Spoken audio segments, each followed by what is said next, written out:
जादुई चमकता बादल। बहुत दूर आसमान में बादलों का एक सुंदर गांव था जिसका नाम था मेघालय। वहां के सभी बादल दिन भर खुश रहते और खेलते कूदते थे। वहां मेघराज नाम का एक बड़ा गरजने वाला बादल था और रिमझिम नाम की एक प्यारी सी बादल थी जो हल्की हल्की फुहारें बरसाती थी। लेकिन एक छोटा बादल था जिसका नाम रू था। रू थोड़ा अलग था। जब दूसरे बादल बरसते थे तो रू सिर्फ चमकता था। उसकी चमक सोने की तरह नरम और प्यारी थी।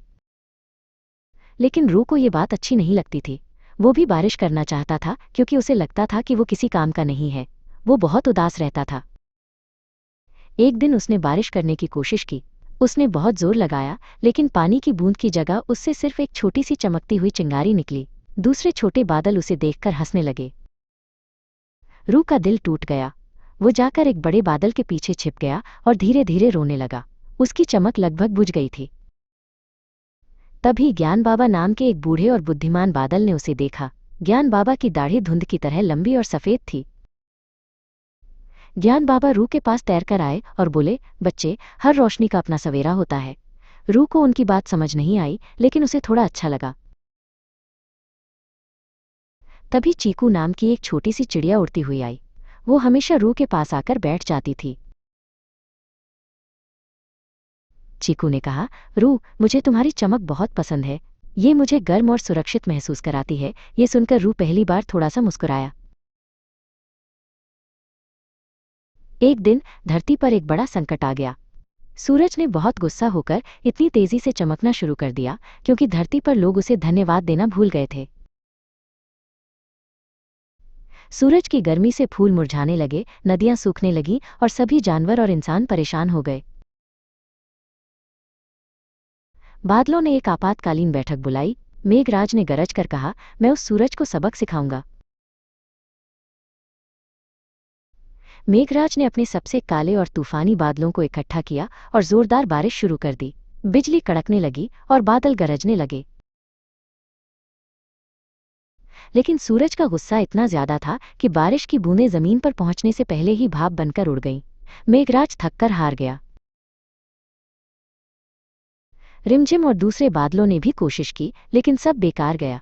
वे सब निराश होकर एक कोने में बैठ गए। नीचे धरती पर एक छोटी सी लड़की अपनी माँ के साथ अपने मुरझाए हुए सूरजमुखी के पौधे को देखकर रो रही थी। रू ने उस लड़की की उदासी देखी। उसे ज्ञान बाबा के शब्द और चीकू की दोस्ती याद आई। उसने फैसला किया कि वो कुछ करेगा। रू ने चीकू को अलविदा कहा और अकेले ही सूरज की ओर उड़ चला। चीकू उसे चिंता और गर्व से देख रही थी।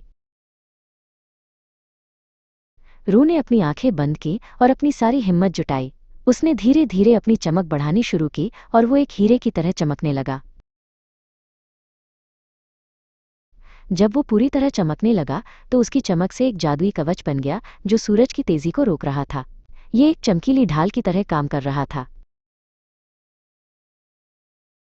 सूरज ने उस ढाल में अपना गुस्से वाला चेहरा देखा लेकिन रू की कोमल रोशनी में उसका गुस्सा शांत लग रहा था। वो हैरान रह गया। सूरज का गुस्सा पिघल गया और उसकी जगह एक प्यारी सी मुस्कान ने ले ली। उसकी किरणें अब गर्म और सुखद हो गईं।